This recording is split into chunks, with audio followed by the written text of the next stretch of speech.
Now answer me this. Have you ever paused to consider what your life would be like if you were born a woman, but not here, rather in a place where she cannot laugh loudly or even venture out unaccompanied? Where saying no can turn into a serious problem. Imagine having to ask even your own son for permission just to step out of the house, or being forbidden from studying simply because you were born in the wrong body. Seems like an exaggeration, doesn't it? But it isn't. Today, you'll discover what it's like to be a woman in some of the most absurd places on the planet. And listen, don't just say, "This doesn't affect me," because you'll realize in the end that it really does, and significantly so. Number 10. Saudi Arabia. Saudi Arabia is one of the richest countries in the world, but when it comes to freedom for women, the reality is still quite different. Until 2018, women weren't even allowed to drive. Until 2019, women could not obtain a passport, travel by themselves, study internationally, or be employed without a man's authorization. This man could be her father, her brother, or even her son. He was the so-called guardian, who decided almost everything for her.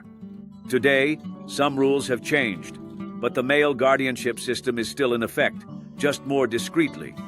In practice, women are still controlled, and if she questions it, then comes the punishment. That's what happened to Loujain Al-Hathloul, an activist who became well known in the country.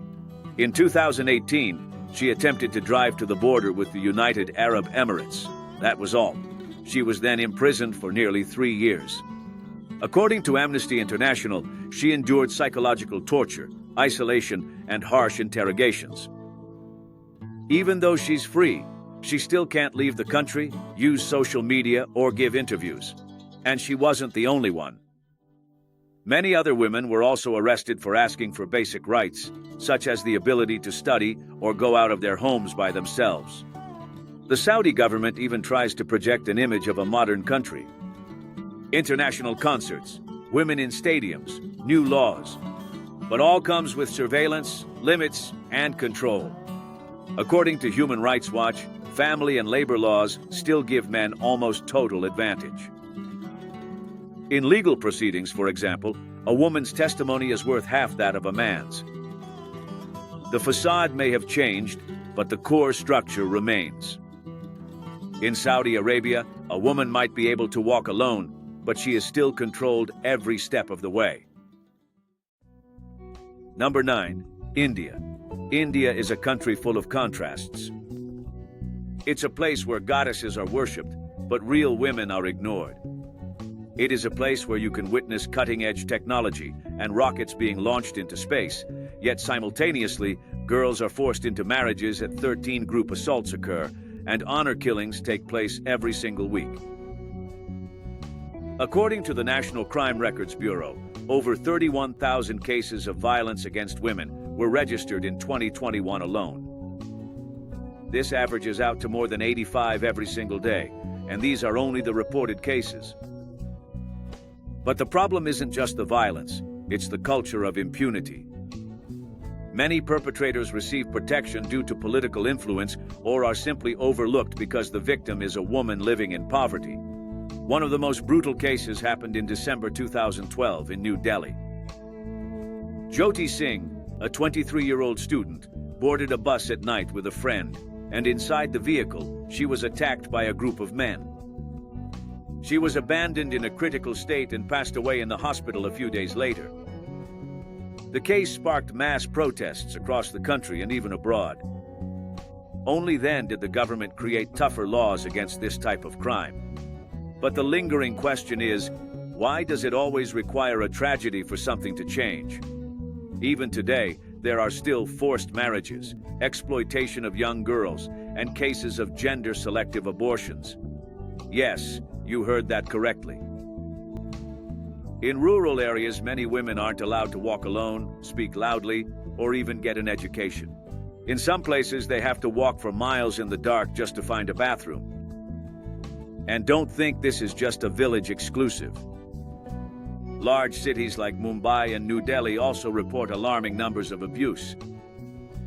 India is a vast and complex nation that has made significant progress, but for many women there, the place of their birth often determines the quality and extent of their lives. Number 8. Pakistan.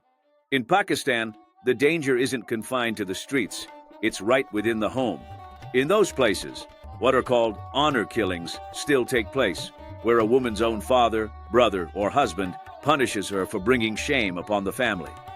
And what exactly constitutes dishonor? Smiling on the street, wearing an outfit considered provocative, recording a video of herself dancing, or simply saying no to an arranged marriage. According to the Human Rights Commission of Pakistan, over 1,000 women fall victim to this type of practice annually. And what's most alarming, many cases never even make it to court. The country's law allows the victim's family to forgive the aggressor, which in practice means that those who commit this type of crime often go unpunished. One of the cases that most shocked the nation was that of influencer Kandil Balok. She was young, modern, and openly advocated for female independence, which many found unsettling. In 2016, she was attacked by her own brother, who claimed she was bringing shame to the family. He was arrested but released after a few years. This case revealed a harsh truth that impacts millions of women, girls who are forced into marriages with much older men, and women who face barriers to education, medical care, or seeking protection when they suffer abuse. And all this happens in a country that has women in its parliament. Women who are lawyers, doctors, journalists. But millions also suffer in silence amidst fear, control, and impunity.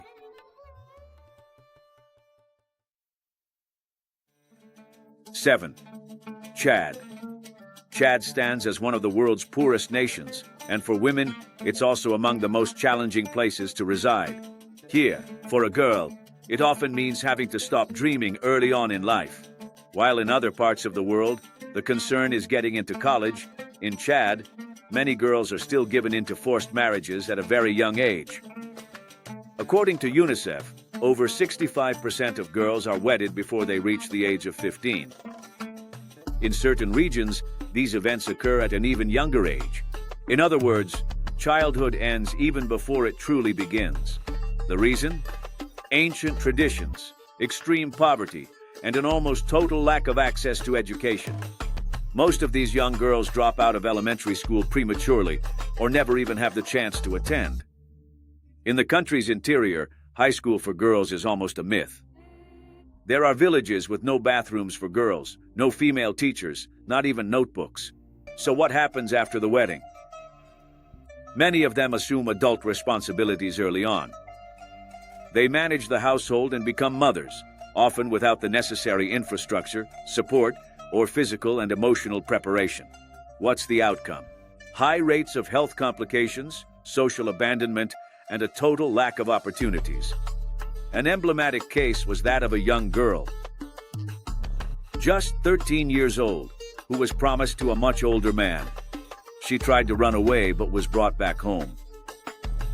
Her story only gained visibility because an international NGO stepped in. However, this remains the exception. The majority of these girls continue to remain invisible.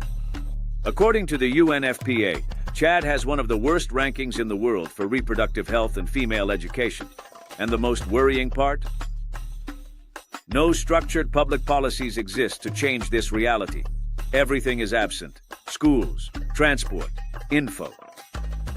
And where there is nothing, girls always suffer the most. 7. Sudan. In Sudan, being a woman means living in fear of everything: of your clothes, the street, the war, and even your own voice. For a long time, the country was governed under an extremely rigid Islamic law, where women could be imprisoned simply for wearing pants. Yes, even jeans. This still occurs in certain regions, even subsequent to the collapse of the former regime. The repression extends beyond mere attire.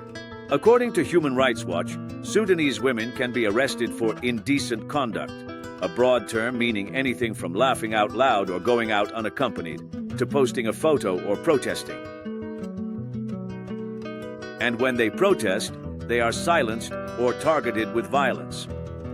During the 2019 anti-dictatorial government demonstrations, many women were attacked, persecuted, and subjected to assaults by security forces. Nevertheless, they were present on the front lines. One of the key symbols of this struggle was Alaa Salah, a young student who went viral in an iconic image. She was seen standing on top of a car in a white dress, loudly protesting against the regime before a large crowd. She became the Lady in White, the voice of thousands of Sudanese women who, despite no rights, refused silence. But the worst was yet to come. With the new armed conflicts in the country, many of these women now live amidst gunfire, abuse, and forced displacement. According to the UN, in areas controlled by militias, reports of violence against women, kidnapping, and forced marriages have increased dramatically. Sudan has one of the highest rates of female genital mutilation in the world. It is a traditional procedure that is performed on young girls and leaves permanent scars for the rest of their lives. According to the UN, more than 86% of women in the country, aged 15 to 49, have experienced this. It brings pain, trauma, and a pervasive silence, passed down from mother to daughter as if destiny. And while the world pretends not to notice, women are battling for their dignity daily, facing the very real threat of death simply for existing. Number 5. The Democratic Republic of Congo. In the Democratic Republic of Congo, being a woman is akin to residing in a war zone, not due to bombs or gunfire, but solely because of one's own body. Here, violence against women is used as a strategy of control and domination. Armed militias invade villages, attack communities, and instill terror, employing fear as their primary weapon. According to the UN, instances of sexual violence are so common that the nation has been dubbed the world's abuse capital. And even during periods of peace, these assaults persist. In the more remote rural areas, thousands of young girls live without any medical, psychological, or legal support. They suffer in silence and are often left behind. But amid so much tragedy, a name arose that became a symbol of resistance.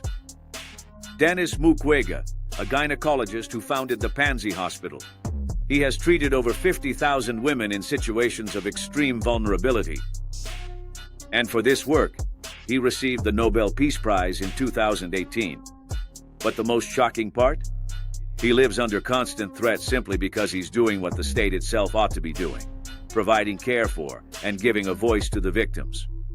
Additionally, the Congo deals with extremely high rates of child marriage, insufficient access to reproductive protection methods, and extremely fragile laws regarding the protection of women. And when all these factors converge, namely extreme poverty, widespread corruption, political instability, and ongoing armed conflicts, the outcome is a nation where countless women are forced to live in constant fear, afraid to leave their homes or even to simply exist. 4. Somalia. In Somalia, it's not the war that marks a woman the most, it's the scissors. Over 98% of Somali girls are subjected to harmful traditional practices that affect their female genital organs. That's correct, 98%. It's almost every single one. And what's the most cruel part? Often, the ones performing the procedure are their own family. With an old, unsterile blade without anesthesia and without hygiene, at merely 6, 7, or 8 years old, all in the name of tradition, all to preserve the girl's honor. As if depriving her of the right to feel pleasure would guarantee her good behavior in the future. And this is not just physical trauma, it is a lifetime of pain. Constant infections, difficulty urinating, menstruating, getting pregnant, giving birth. That is, if they survive. On top of that, Somalia has extremely fragile laws, or none at all, to protect women. There's no clear punishment for domestic violence. There's no public support network for victims. Moreover, reporting an abuser can place the victim's life in grave danger. According to UN Women, Somalia is among the 5 most dangerous countries in the world to be born a woman. And yet, there are people resisting. For example, activist Ifrah Ahmed underwent this procedure when she was a child. She managed to escape the country at the age of 15 and now heads an organization that strives to end this practice. But to this day, she receives threats just for trying to protect young girls. In Somalia, tradition became an excuse for cruelty, and silence is passed from mother to daughter, with the pain.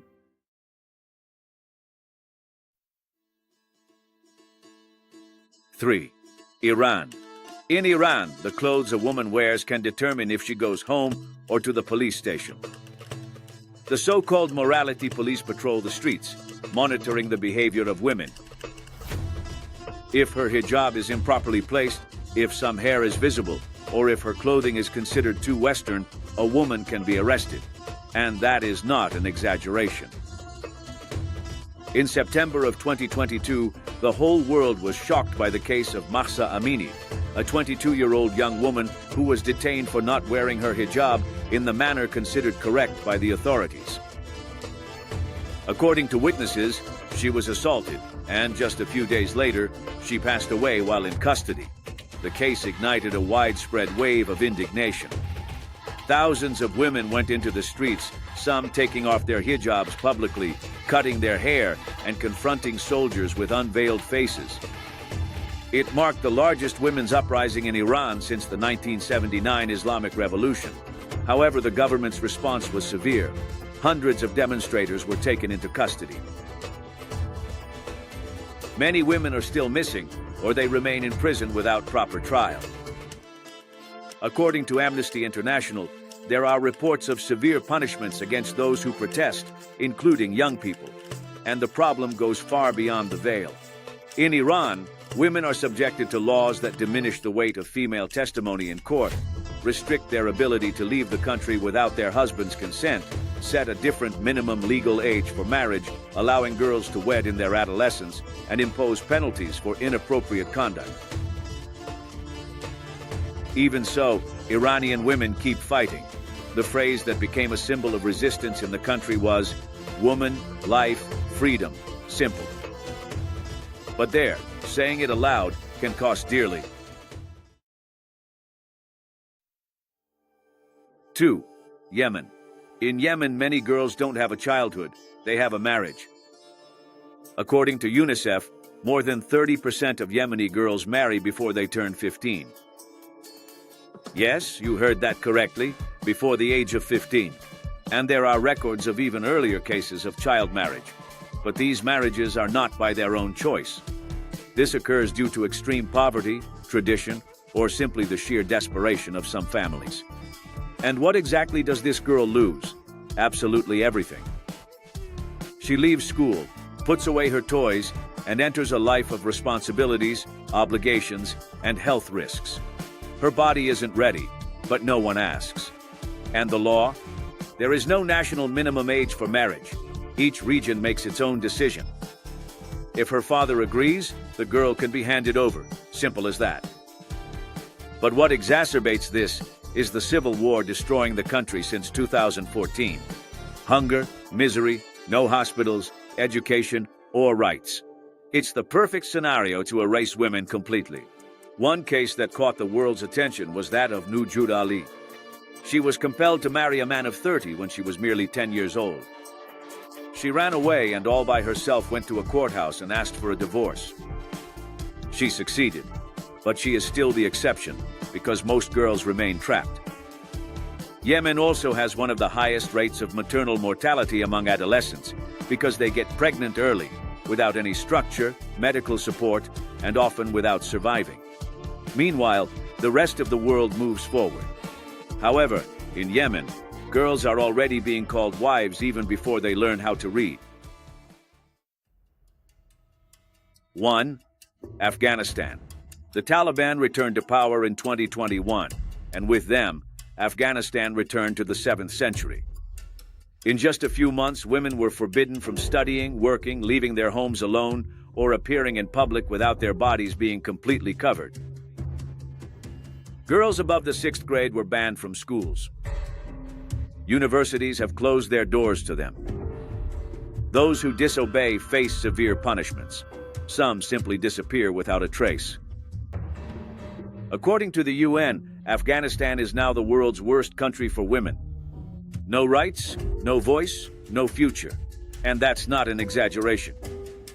Female journalists were dismissed, activists disappeared, single mothers had their children taken away from them, and even healthcare professionals, who were actively saving lives, were expelled from hospitals.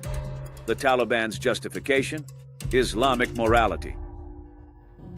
But in reality, it's about control, fear, and erasure. A prime example of this is Zarifa Ghaffari, who was the first woman to be mayor of a city in Afghanistan. She survived attacks, was persecuted, received death threats, and had to flee the country when the Taliban returned. She herself said, "If I stayed, they would kill me. Not because of what I did, but because of who I am." Today, in Afghanistan, a woman can't study, can't work, can't show her face, and in many cases, can't even dream. They live in hiding, veiled, and silenced. The Taliban claims it's protecting morals, but what it's really doing is burying the future of half the country. Have you noticed what almost all these countries on the list have in common? Yes, Islam, the Muslim religion. But hold on, this isn't about faith. It's about how it's used to control women. In Western culture, a woman has a choice. Want to study? Go for it. Want to work? Go for it. Want to marry or stay single? That's her decision. She can walk alone, wear what she wants, and speak her mind. She is in charge of her own life. Now, attempt to do that in nations with laws founded on radical interpretations of Islam. A woman is only allowed to leave her home with explicit permission. Is she permitted to show her face, to laugh out loud, to play soccer, to be seen with a man who isn't a family member? The answer to all is a resounding no. And if she is abused, it's often her who is blamed. There, a woman isn't considered a human being. She's viewed as property, as something a man owns and controls. And what's worse, this mindset is now making its way into Europe. In recent decades, several European countries opened their borders and welcomed millions of immigrants from vastly different cultures, yet they overlooked demanding something fundamental: respect for the local culture. The outcome?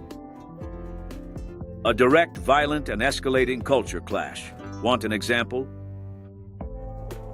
Cologne, Germany, New Year's Eve 2015. Over 1,000 women were assaulted by organized groups, on the street, in the middle of the celebration. And there's more. Entire districts in Paris, Brussels, and Stockholm have transformed into parallel zones where the law technically exists on paper, but on the streets, their own codes and rules prevail. Women were assaulted simply for wearing skirts. Young women have been harassed for not behaving a certain way. Parties, bars, and concerts are now avoided because of the fear, the tension, the oppression. And you know what happens to anyone who speaks out about it? They are labeled as xenophobic or as intolerant. But wait, is tolerating those who hate freedom a way to defend freedom? Is accepting intolerance a sign of progress? The truth is simple. You can't protect rights by bowing down to those who want to destroy them. Opening borders without requiring integration is to give up on the future. It means letting the oppressor in and telling freedom to shut up. Now, I want to know what you think. What's your take on all of this? Does it resonate? Were you shocked? Had you observed this previously? Let me know in the comments below. I'm keeping an eye out. Thank you so much, truly, for sticking around this long. And, hey, don't leave before you watch this video that's on your screen right now. You'll be even more surprised. Thanks, everyone. See you next time.